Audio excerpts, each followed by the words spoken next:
I suppose you'd still be attractive to any man of spirit, though.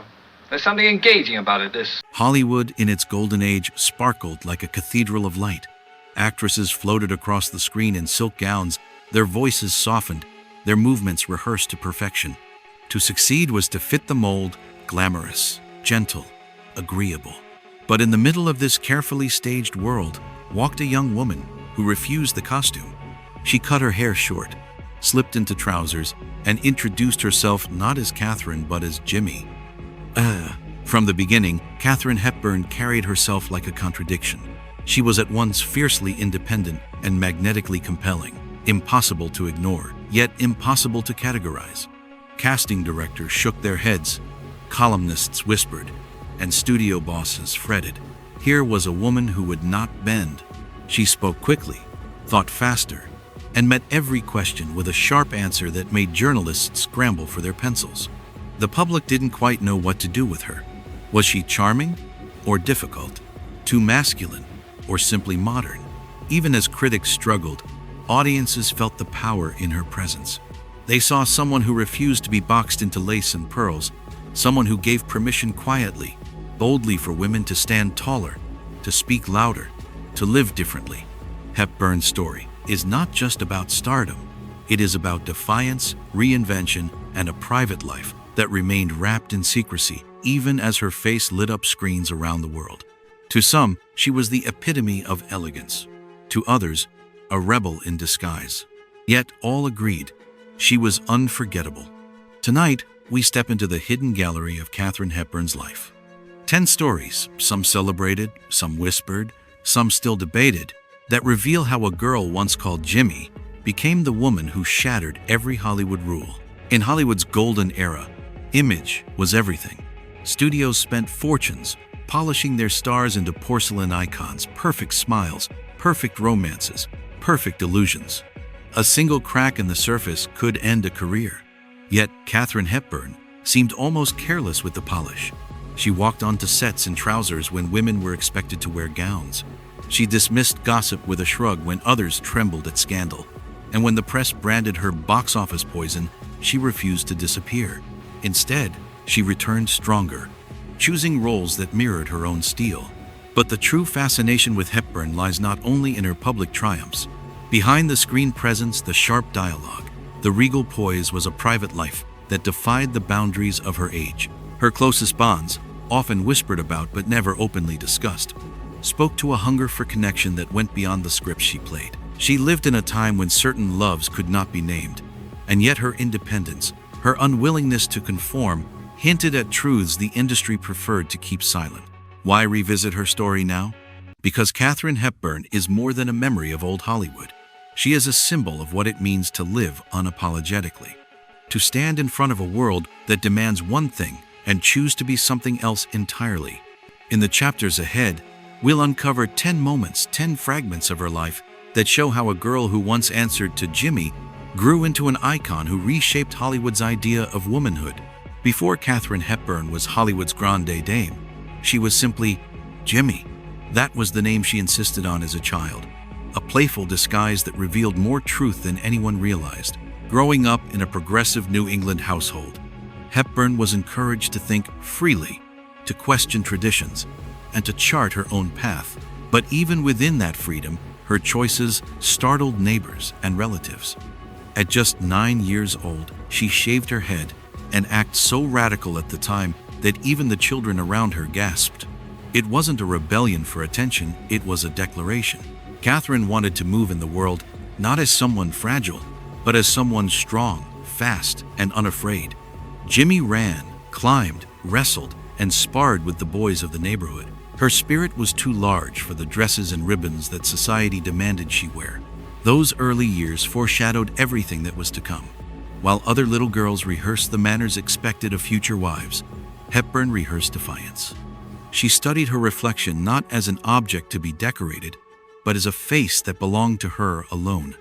The world would later applaud her independence as revolutionary, but in truth it was born long before the spotlight ever found her.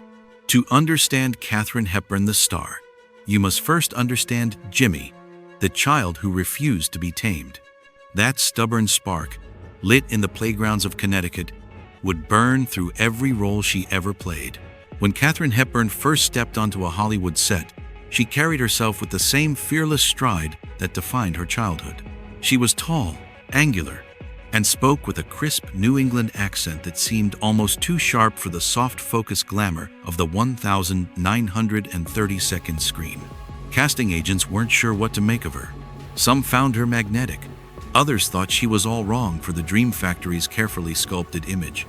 But Hepburn's debut in A Bill of Divorcement, 1932, opposite John Barrymore, changed everything. Audiences leaned in. Here was a newcomer who didn't melt into the scenery. She carved her own space. Her performance was raw, intelligent, and brimming with an energy that didn't look rehearsed. Almost overnight, she was hailed as a star. Studio executives whispered that they had discovered something rare, an actress who didn't need embellishment, because her very refusal to conform was her power. Yet Hollywood is fickle. The same qualities that made Hepburn unique also made her a target. Reporters complained she was aloof, difficult, even arrogant. She refused interviews, turned down fan clubs, and dressed in slacks off-set when evening gowns were expected. To some, she seemed ungrateful for the stardom handed to her. But to Hepburn, the real insult was the idea of pretending to be someone she was not. Her entrance into Hollywood was less a debutante ball and more a declaration of war. Katharine Hepburn would play by her own rules, or she wouldn't play at all. And as the 1,930 seconds unfolded, that defiance would cost her dearly, setting the stage for one of the darkest chapters of her career.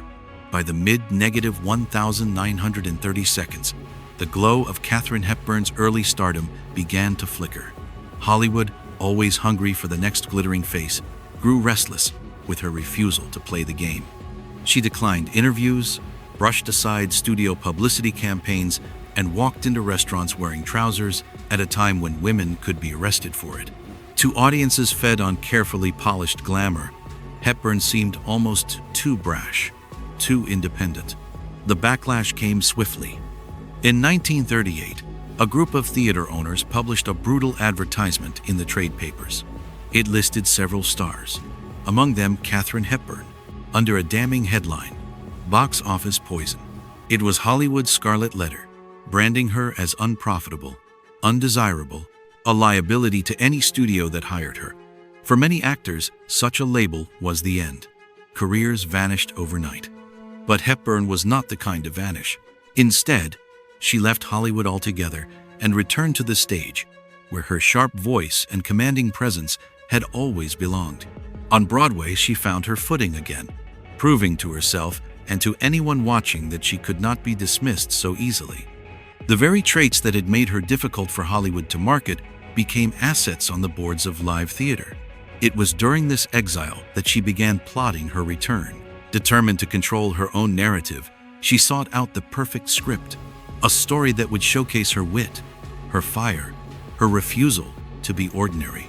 That play was The Philadelphia Story, and it would become her resurrection.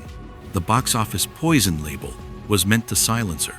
Instead, it became the crucible that forged her legend. Katharine Hepburn would not be erased, she would be reborn. If Hollywood expected Katharine Hepburn to sparkle in sequins, she answered with khaki slacks. While other actresses posed in silk gowns for studio photographers, Hepburn strolled through the backlot in men's trousers and loafers, as if daring the cameras to follow her. In an era when women could still be stopped by police for wearing pants in public, she wore them not as a costume, but as a uniform of defiance. The press called her eccentric, difficult, even unfeminine. One columnist sneered that she seemed determined to strip glamour from the screen. Yet audiences could not look away. Her style was more than fashion, it was a manifesto. In every hem and every pocket was a declaration that a woman's worth did not depend on how well she mimicked a doll. Legend has it that when a studio wardrobe department tried to confiscate her trousers, Hepburn simply walked off set in her underwear until they were returned. The message was clear. No studio, no publicist, no rule book would dictate her identity. This rebellion extended beyond clothing. Hepburn's clipped voice, athletic stride, and cool wit rewrote what it meant to be a leading lady. She was not porcelain to be admired, but granite to be reckoned with. For young women watching, she offered an image of freedom startling, even scandalous, but undeniably magnetic. What the industry saw as arrogance was, in truth, conviction. By choosing trousers over taffeta, Katharine Hepburn reshaped Hollywood's silhouette. She refused to play the ornament. She would be the architect of herself. For decades, Hollywood adored the story of Katharine Hepburn and Spencer Tracy. It was a tale that seemed plucked from the silver screen itself. Two stars, wildly different yet irresistibly drawn to each other, sparring in front of the camera and falling into a rhythm of affection off it. From Woman of the Year to Guess Who's Coming to Dinner, their chemistry was undeniable, the kind of magic studios could only dream of manufacturing. But behind that carefully cherished narrative was a more complicated truth. Tracy was married, bound by ties he never officially severed, and Hepburn accepted a role not just as co-star but as a shadow in his life. She stood by him quietly, privately, never demanding the spotlight of legitimacy. To the public, she was the devoted partner. In reality, she was the woman waiting in the wings, shaping her independence around someone else's absence.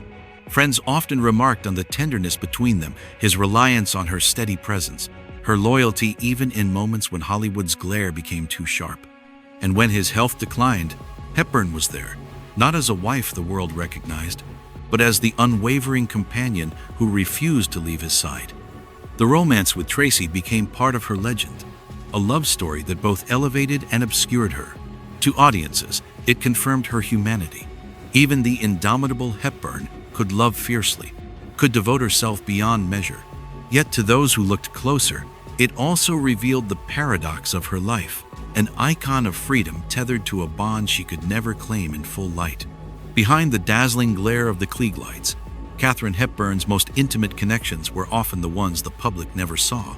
Hollywood spun endless tales of her partnership with Spencer Tracy, but in private, other names echoed in hushed tones: Laura Harding, her college friend and lifelong confidant; Phyllis Wilborn, the loyal secretary, who became something closer than an employee; and a circle of women whose companionship shaped her world away from the screen. With Harding, Hepburn spent years side by side, traveling, laughing, building a bond so unshakable that friends considered them inseparable. Harding even stepped into Hepburn's career at times, acting as assistant, advisor, and guardian of her privacy. Their connection was never paraded before the cameras, but it was deep enough that those who knew them believed it carried the weight of devotion. Hollywood, with its hunger for scandal and its fear of difference, preferred to leave these whispers unprinted. Still, stories slipped through the cracks, suggestions that Hepburn's independence was not solitary but shared, that her strength was fed by affections the world was not yet ready to name. Hepburn herself never explained. She kept her private life ringed with silence, as though guarding a treasure too fragile for public handling. Yet in her refusal to deny or confirm, she carved out a quiet kind of freedom. By living without apology, she left space for truths that could not yet be spoken aloud. These hidden bonds remind us that Hepburn's rebellion was not just in trousers or sharp dialogue. It was in choosing her own forms of love, however discreet, however forbidden. Behind the legend was a woman who sought connection on her own, uncompromising terms. When Hollywood branded her box office poison, many assumed Katharine Hepburn's career was over. Yet out of that exile came her most masterful move. While retreating to Broadway, she discovered a play that seemed almost written for her. Defiance, the Philadelphia Story. As Tracy Lord, a wealthy socialite who refuses to be controlled, Hepburn found not just a role, but a mirror. Audiences watching her on stage weren't simply seeing a character. They were witnessing Hepburn herself, dressed in the elegance of comedy but armored with steel. The play became a sensation, reviving her reputation overnight. But Hepburn wasn't content to let fate decide. She personally acquired the film rights, ensuring that when Hollywood came knocking again, she would not be a pawn but a power player. She negotiated her own return with MGM on her terms, handpicking Cary Grant and James Stewart as co-stars. It was an audacious gamble rare for any actor, especially a woman, in that era of studio control. The 1,940 film adaptation was a triumph. The Philadelphia Story not only restored Hepburn's stardom, but also redefined her image. She was no longer the aloof outsider critics had dismissed. She was sharp, witty, luminous, a woman who could command both comedy and dignity in the same breath. The Academy took notice, nominating her for an Oscar, and the public welcomed her back as though she had never left. This was more than a comeback. It was a reinvention engineered by Hepburn herself, proof that she could bend Hollywood's machinery to her will. From that moment on, she was no longer simply a star. She was a strategist, an architect of her own legend. In the grand theater of Hollywood, awards are both currency and crown. Katharine Hepburn collected not one, not two, but 4 Academy Awards for Best Actress, still a record unmatched. Yet the woman who won more than anyone else treated the Oscars with characteristic indifference. She rarely attended the ceremonies, never posed on stage with a golden statue, and seemed almost amused by the industry's obsession with its own trophies. Her first win came with Morning Glory in 1933, when she was still the brash newcomer shaking up the system. A second, for Guess Who's Coming to Dinner in 1967, arrived decades later, proof that her fire had not dimmed with age. The third followed almost immediately, for The Lion in Winter, where she matched Peter O'Toole blow for blow in a duel of words. And then, in 1981, came the fourth on Golden Pond, a performance layered with tenderness and age, as if she were allowing the world a rare glimpse of her own vulnerability. But Hepburn never played the gracious queen of Hollywood. She sent witty thank yous, skipped the parties, and returned to her work as if awards were little more than paperweights. "Prizes are nothing," she once remarked. "My prize is my work." Still, the symbolism was undeniable. Each Oscar was a rebuke to those who had called her difficult, unfeminine, or unmarketable. With every golden statue, she proved that her defiance was not a flaw but a force. The Academy's highest honor, given to her 4 times, was less a celebration of Hollywood's approval than an admission. Katharine Hepburn had bent the system without ever bowing to it. As the lights of Hollywood dimmed for her generation, Katharine Hepburn chose a path few stars dared. She embraced solitude, while contemporaries clung to fading glamour or staged comebacks. Hepburn retreated to her family home in Connecticut, a white clapboard sanctuary overlooking the water. There, she rowed her boat well into her 70s, strode through the gardens in slacks and turtlenecks, and kept her body strong with a discipline that startled visitors. She never married again after her brief youthful union, and she never bore children. To a society that measured a woman's worth by those roles, she offered a calm refusal. "I was lucky," she once said, "because I found work that gave me meaning." Friends remembered her as fiercely independent to the very end, sometimes brusque, often witty, always in command of her space. Even in old age, she continued to work, lending her fire to television films and stage appearances. Her voice grew gravelly, her frame leaner, but her presence remained unmistakable. She lived not as a recluse but as a woman who had already said everything she wanted through her art. Visitors described her sitting by the window, candid and unvarnished, the same Hepburn who had once marched across studio lots in trousers, daring the world to object. Her later years were not a quiet fade but a statement of pride.